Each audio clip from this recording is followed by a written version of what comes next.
This is a People First Radio podcast.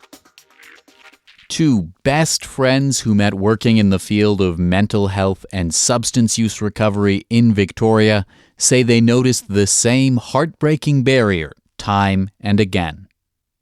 People ready to enter treatment were being forced to turn it down because they had nowhere safe for their pets to go. So, the two friends took action and founded Recovery Tales Society.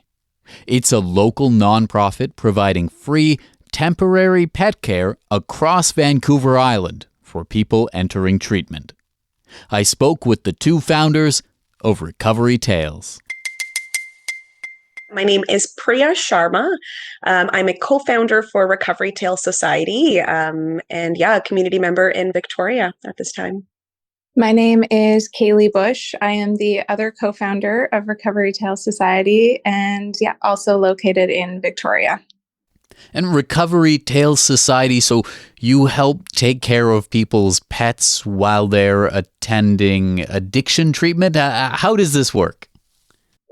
Yeah, so that's essentially the gist of it, is we wanted to create something where we're providing free pet care services for individuals, navigating treatment programs. Once we came up with the idea, we realized that this barrier actually exists not only within, substance use treatment programs, but also mental health treatment programs, or when people are having to navigate long-term stays in hospital, or if they're fleeing domestic violence, or having other crises where they're having to be displaced.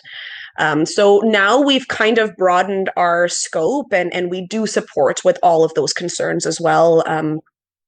And so, it's essentially providing safe, pet services, which is daycare, boarding, any vet concerns that might be showing up, their regular checkups and grooming and all of that for the flexible timelines that individuals have when they're navigating these concerns.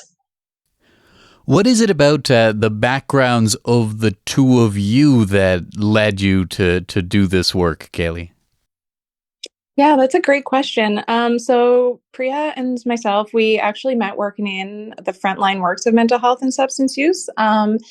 And just time and time again, we work with individuals who show that they're motivated and they're putting in all of this work to want to attend a treatment facility, and then last minute they're having to either delay their bed date, decline it, or sometimes leave treatment early just because they can't find reliable and safe pet care. And the times that they are able to find pet care, it's never affordable because the services, can sometimes charge like $100+ a day, and that is a huge barrier that individuals have to face. And So if someone is dropping off their pet while they're going into treatment with your service, what do you need from them? What do they have to contribute or pay or provide?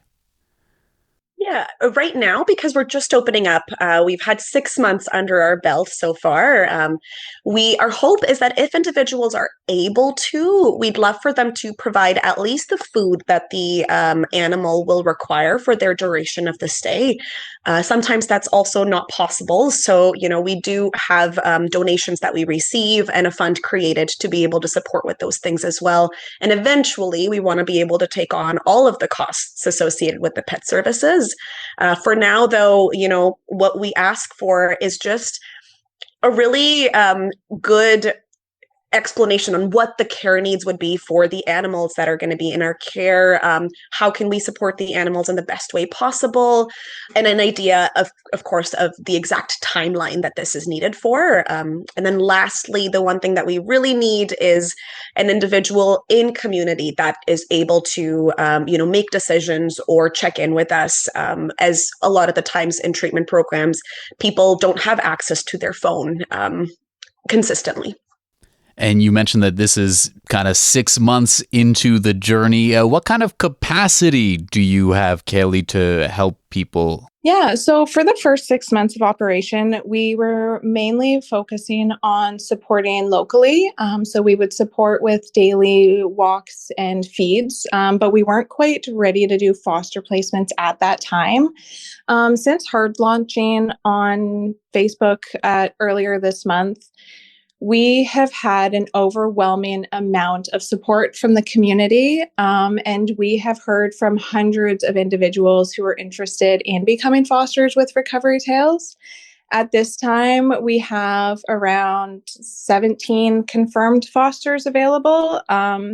So our capacity, I would say, is pretty good for being this new. Every day we're continuing to spread the word and receive more interest from fosters. Yeah, so I think we're at a really good place. Something I wanted to mention here is that we, had a request for a bearded dragon, I believe a couple days ago, and we posted that on our socials, and within an hour, we were able to find a foster family that was willing to take this bearded dragon in the next couple days. So, yeah. What kind of demand are you seeing for the service itself? And is there anything that you can tell me about sort of what kinds of situations people are coming to you in? Yeah, so right now, because Kayleigh and I have been in this specifically in the substance use field, we've been able to share our organization with our network really well. And so a lot of the times we are seeing clients that are navigating treatment in Vancouver Island treatment programs and bringing this up as a concern during intake. That's really when, they're getting referred to us. Sometimes we're seeing individuals kind of Google us before they've even, navigated any referral packages or which treatment program they want to go to. And other times it's like right before treatment when their daycare falls through, that they're like, I need urgent support. Are you guys able to support us? Is there anything you think it's important for people to know about just the process of getting into addiction treatment? Maybe even if we put aside the pet part of it for a second, if someone is listening to this and they're not necessarily all that familiar with what it's like accessing treatment, what do you think it's important they know? I think that's a really good question. There is so much that happens behind the scenes before an individual can, access treatment. A lot of the times, when you're doing outreach, you're meeting individuals at probably one of the worst times of their life, right? When they're having to navigate shame and guilt, and also just trying to figure out how to ask for help. So from that point, when they're connecting with a social worker or a support worker that's, doing outreach in their community, having to, first of all, come up with all of the things that they'll need while they're in the treatment program, right? So while I'm away, if I have ministry funding, they're not paying for my housing. So how am I going to be able to keep my housing while I'm in a treatment program? So usually it's according to that, they figure out how many days they're able to spend in a treatment program, right? So we've got a range of, timelines. Edgewood, for example, has 50-day treatment programs. Cedars will have about 3 months, and if you're looking into a longer term recovery program like New Roads, that's up to, or 9 months up to 2 years that you could be in that program before you're discharged. So that's, a lot of the times the first step. After that, we do have to figure out if the person needs to detox before they go into the treatment program or if they can detox on site. So all of these medical concerns start showing up as well, and we need to make sure that the individual is ready to focus on recovery. So if there's any concerns prior to that, right, housing, medical, anything else that they need to address before they enter a treatment program, all of that also needs to get done. While all of this is happening and, we're filling out a referral package for somebody and we're really excited about the opportunity for them to go to a treatment program, there are wait lists and wait times. So depending on the treatment program they want to go to, the wait times can range from 1 month all the way to a year. When it comes to funded beds, there's very limited beds for all across Island. So a lot of the times people are waiting on that wait list for a really long time, and then being given a couple days, sometimes up to a week, when their name does show up at the very top to commit and get to treatment right away. So there's so many barriers. And once a referral is submitted, there's criteria to meet. People have to really make sure that they're meeting all the criteria. And sometimes the criteria is you need to be very treatment ready, right? And what does that even look like? Sometimes, especially for FNHA programs, you need to have at least 6 counseling sessions before you can even make it to a treatment program. And a lot of the times for counseling sessions, you need to have a little bit of recovery under the belt to be able to access those. So people are navigating a lot of barriers before they even get there. And seeing it from the back end where somebody's, booking beds and making sure that the beds are full, making sure that the funding is being utilized in a good way. After doing all of that work, and then somebody's like, uh-oh, my daycare fell through. It's like all that work gets undone. And then they have to start from scratch if they do eventually want to go to treatment again. Kayleigh, is there anything else you think it's important to add on that point of like what people should know about the situation accessing treatment? I think Priya did a really good job at capturing everything. The main point that I was going to mention was just the time that it unfortunately takes. I feel like when clients are ready to access services, a lot of the times they don't even realize what the wait times are for treatment, because it's just information that is not really available to clients. So I think the big thing is just to know that it unfortunately does take time, but just to get started as soon as possible, to get your name on the list, at least. But yeah, I think time's the biggest one. You're listening to People First Radio. Priya Sharma and Kayleigh Busch both work in the field of mental health and substance use recovery in Victoria. Through that work, they saw a need in the community and co-founded Recovery Tales Society. It's a Vancouver Island nonprofit that helps take care of people's pets while they attend addiction treatment. They started about 6 months ago and just recently launched things in a more public way. I'm speaking with the pair on today's program. And Kayleigh, with the work that you're doing with Recovery Tales, if someone is in the process of doing something I can imagine would be pretty vulnerable in going to treatment, how do you build up a level of trust with them that they're willing to kind of entrust their pet, which presumably is this really important and really valuable relationship in their life? How do you build the trust so that they're willing to give it to you for a while to take care of it? Yeah. So in order to build trust with the clients that we work with, I think it's really important to meet clients where they're at and to ensure that they feel safe. So in order to do this, we need to show up with compassion, and we need to show up being able to answer all of their questions and take away the worries that the clients have, by answering all of the questions to the best of our ability. And one of the things that we do to hopefully allow the clients to feel a little bit better when their animals are in the care of Recovery Tales is by providing check-ins. We want to provide at least weekly check-ins when clients are in treatment. And if we're able to provide updates at a more consistent basis, we definitely will. But yeah, we always want them to know that their pets are cared for, and if they ever have any worries, that we are easily reachable, and we are there to sit down and have conversations with them and just meet them where they're at. Are there ever situations you've encountered, or like, is there a plan in place if someone comes to you with their pet and you notice that their pet is maybe experiencing some health issues? Yeah, there's actually really interesting cases that we've come across. When it comes to treatment programs and when somebody is in active addiction, right? And usually these programs are life-saving and they're people that are attending the programs are really needing that support.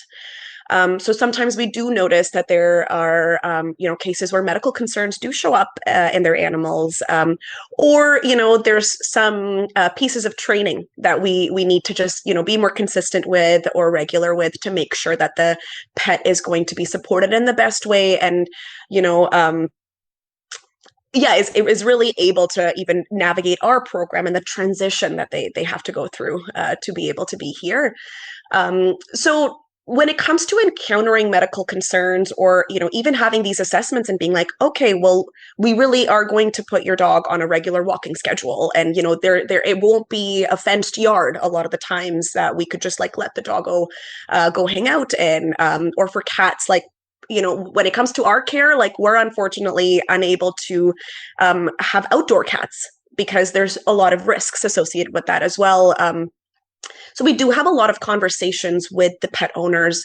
We want them to understand where we're coming from, but we also want to work with them to figure out what's going to be the best suited solution for their animal, right? They want to make sure that their animal feels safe and also just has an okay time while they're away. Right. And that's exactly what we want to do. We want to make sure that we know exactly what the needs of this animal are so that we can match them with the best possible scenario that we can find, and to really provide that clarity and help the pet owner understand exactly what the routine and everything is going to look like for their pet while they're away. In the time since you sort of soft launched this, have there been times where people have finished treatment and you've got to see them reunite with their pets? And if so, could you tell me what some of those moments have been like? So we have been able to at least support 2 individuals, successfully, I should say. And it's been really beautiful to see the other side of it. A lot of the times, we're taking a really big stressor, like off of the shoulders of the individual. And so we're not just like when we drop the, animal off, just being like, okay, here's your animal, have fun, goodbye. Because Kayleigh and I really understand what recovery is like, and we've worked in this field for a really long time. We understand that early recovery requires a lot of support, and, slow transitions into the day-to-day routine that we will have. So the way that we discharge an animal from our care is really us providing all of the information and assessment that we had with the animal to the individual, providing the routine that this animal was on while they were with us, and asking the pet owners what supports they need in order to kind of replicate that routine in some way. So sometimes, one of the cases that we had, they were kind of like, well, could you support with some more dog walks, maybe at least for a week before, I really get on my feet. And so, those are discussions that we have. And when it comes to our volunteers, there's so many that will also provide dog walks and yeah, just tiny supports to just help them transition back into early recovery and within their community. And our goal is really to never actually discharge a client. It's like once you've connected with us, you're a part of our community. And so if you are needing system navigation or supports with your animals moving forward and support and recovery moving forward, we really want to support with that transition, at least in early recovery. Now, we're talking about situations where people are entering addiction treatment and they have pets that would otherwise be really difficult or perhaps expensive to arrange care for.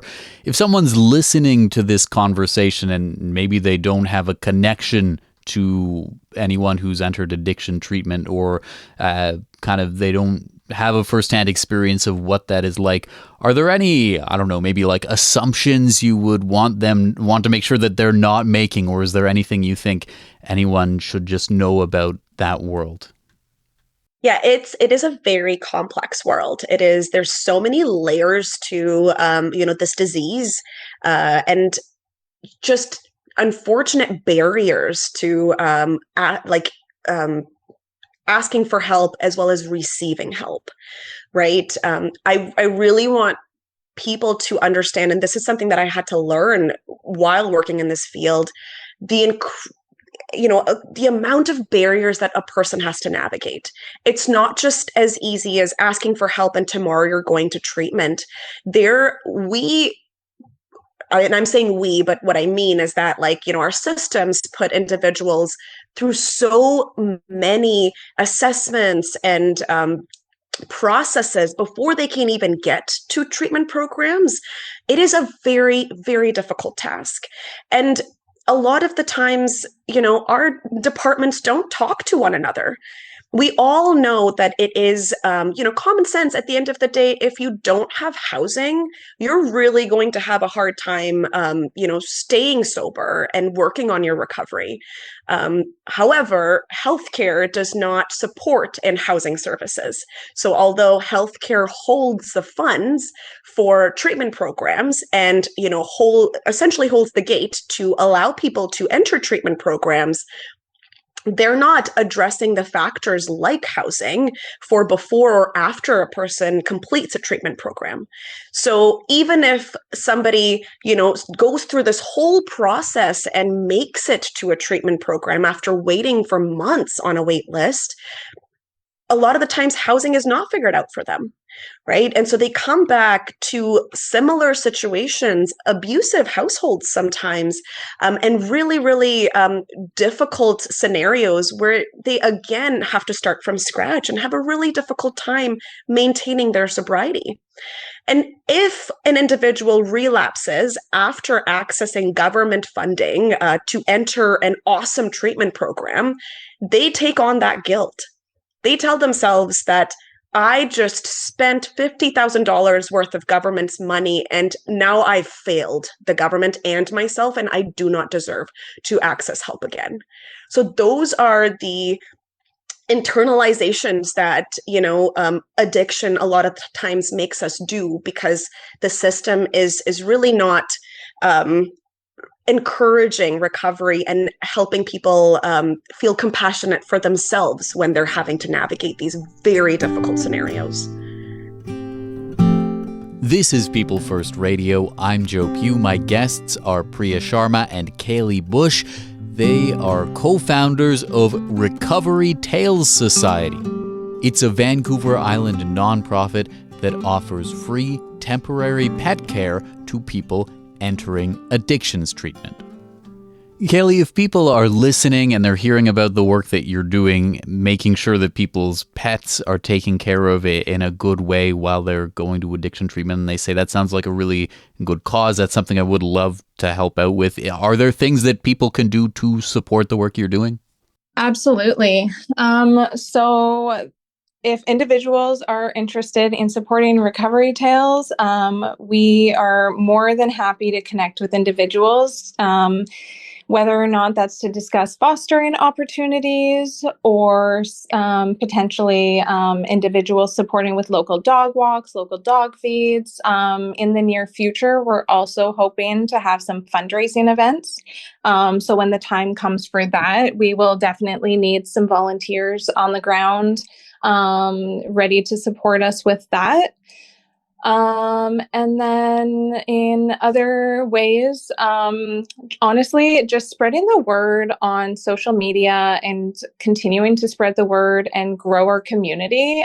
Every time somebody mentions Recovery Tales to one of their friends, or family members, or even just interacts with one of our posts online, that helps us continue to spread the word and continue to build our community. And the larger we become, the more individuals we're able to support. And at the end of the day, we want to support every single person and every single pet that we possibly can. And you're both in Victoria. Is the organization right now kind of encompass all of the greater Victoria area, or where are you helping people out? Yeah, so we are based out of Victoria, but we do serve all of Vancouver Island. We have some humans who work in healthcare on the Gulf Islands as well that are hoping to connect with us and start networking on Salt Spring and some of the other islands.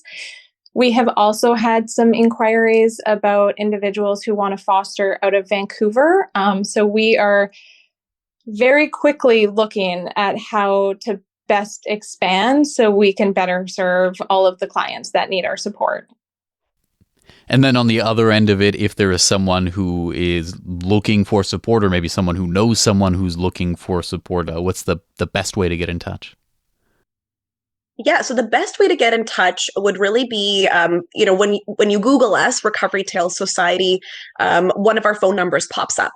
So that would be a really good way if, you're wanting to text us or give us a quick call. Another way, right now, we don't have a website just yet. We are fundraising to be able to build an awesome website and an app. But for now, our inquiries are going through recoverytalesociety@gmail.com. And again, both of these you are able to find online, and of course our Facebook, our Instagram. We're trying to get the word out as much as possible, and when we are getting the word out, we're putting all of the contact information in there for now, just until we get a website. And when someone is looking for support, or maybe they're curious and trying to decide if it's the right fit, what are the common questions you get from people? Yeah, a lot of the times people will wonder, well, what type of criteria are you looking for in a home, in a foster family, right? When we're wanting to foster, other times people, especially clients that are, wanting to put their trust in us and give us their animal for short-term periods, they're really wondering exactly what this process looks like, and where their animal is going to be, how much conversation they're going to get to have with them. A really common question is, are we able to do visitations, with the animals? Because treatment programs do allow visitations at least once a week. So it is very case by case a lot of the times. When it comes to our foster placements, we really want anybody who's interested in fostering to connect with us. We're getting a lot of unique cases and circumstances with the animals that we're wanting to support. So even if you have an apartment and don't have a lot of access to be able to go on lots of walks, we still want you to connect with us, because there truly might be an animal that fits that need perfectly. Right now we're supporting an 11-year-old toy poodle who can't really go on too many walks. He's got arthritis. So he prefers having like a pee pad in a balcony that he could look out of as well. So you never know how well matched you might be for a little pet.